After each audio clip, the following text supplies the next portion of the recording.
دوسری چیز جو ہمارے لیے بہت ہی اہم ہے اور ہمارے لیے آسان ہے کہ امام حسین علیہ السلام کے بارے میں کہ ان الحسین مصباح الہدیٰ و سفینۃ النجات، کہ محبت حسین ایک ایسی چیز ہے کہ جو انسان کو ہر قسم کے گناہ سے بچا دیتی ہے۔ بس فرق کیا ہے کہ انسان نے یہ سوچنا ہے کہ یہ جو کام ہے وہ میرے حسین کو پسند نہیں ہے، ٹھیک ہے۔ جب انسان گناہ کے بارے میں پڑھے تو فوراً انسان یہ سوچے کہ کیا امام حسین علیہ السلام اس کام سے راضی ہیں؟ کیا امام حسین علیہ السلام کے سامنے جب میں پیش ہوں گا تو وہ اس میرے کام سے راضی ہوں گے؟ نہیں راضی وہ۔ اگر انسان کے دل میں محبت حسین جاگ رہی ہوئی اور اس کے اندر اعتماد ہوا تو انسان کہے کہ میں سب کچھ چھوڑ دوں گا، کیونکہ یہ کام میرے حسین کو پسند نہیں ہے۔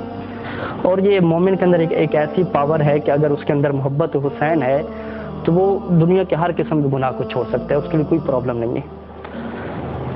پھر جب مولا نے فرمایا تھا ان لوگوں کو کہ تم مجھے جو ہے وہ چاہتے ہو، وہ اشقیاء لوگ تھے، وہ بھی روتے تھے، لیکن تم میری بات کو نہیں مان رہے، مولا نے ایک جملہ فرمایا تھا کہ تم سارے کے سارے جو ہے وہ انکم عاصل لامری، کہ تم میرے امر کی معصیت کیوں کر رہے ہو، میری نافرمانی کیوں کر رہے ہو۔ ایمان فرمایا تھا کہ مولعت بطونکم بالحرام، اس وجہ سے کہ تمہارے پیٹ میں حرام پڑ چکا ہے۔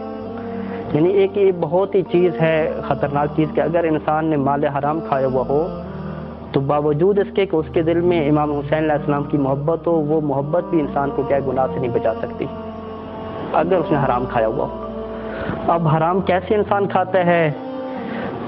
واضح ہے کہ جو لوگ ڈیوٹی یا جاب کرتے ہیں، اگر وہ چھٹی کرتے ہیں درمیان میں، ڈنڈی مارتے ہیں تو وہ بھی ان کا پیسہ حرام ہو گیا۔ پیسہ آ گیا، خمس وغیرہ نہیں دیتے، وہ پیسہ بھی حرام ہو گیا۔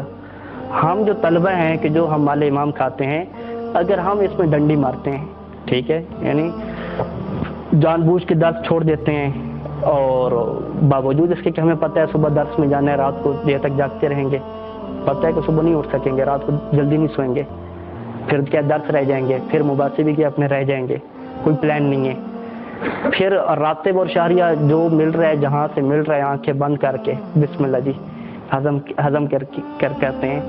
ان ساری چیزوں کا کیا ہوتا ہے کہ یہ جو مال مشتبہ ہے، حرام ہے، کیونکہ انسان اگر درس مکمل طور پہ نہیں پڑھ رہا، مباحثے مطالعہ نہیں کر رہا، یہ سارا پیسہ کس میں چلا جائے گا؟ حرام میں چلا جائے گا۔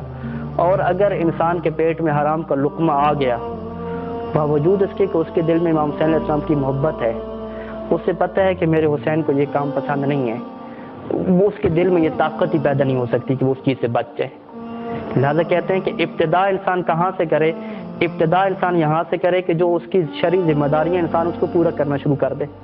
انسان اپنے آپ کی جو ڈیوٹی ہے، مثلا ہم نے اپنی زندگی کو وقف کیا ہے کہ ہم علم دین حاصل کریں گے، تو ہم آج کے بعد یہ طے کریں کہ بھئی رات کو جلدی سو جائیں گے، ٹھیک ہے، تاکہ صبح درسوں میں جا سکیں، درس پڑھیں گے، مباحثہ کریں گے، ہفتہ 10 دن اپنی محنت کریں تاکہ جو ہمیں مال امام مل رہا ہے وہ کیا حلال ہو، اور وہ راتب یا وہ مال امام کے جن کے بارے میں شبہ ہے ان کو ہم چھوڑ دیں، ٹھیک ہے، تاکہ ہم اپنے پیٹ کو کیا کریں، مکمل طور پہ حلال کے سے بھریں۔ اس کے بعد انسان خود بخود یہ محسوس کرے گا کہ جو محبت حسین ہے وہ اثر دکھا رہی ہے، اور اس طریقے سے اثر دکھا رہی ہے کہ انسان کو کوئی مشکل پیش نہیں آئے گی۔ انسان کہے گا کہ جو بھی ہو جائے، خلوت کے گناہ ہیں، جو گناہ ہیں، میں بڑے آسانی سے کیا اسے چھوڑ سکتا ہوں۔ کیوں چھوڑ سکتا ہوں؟ کیونکہ وہاں محبت حسین اپنا اثر دکھائے گی۔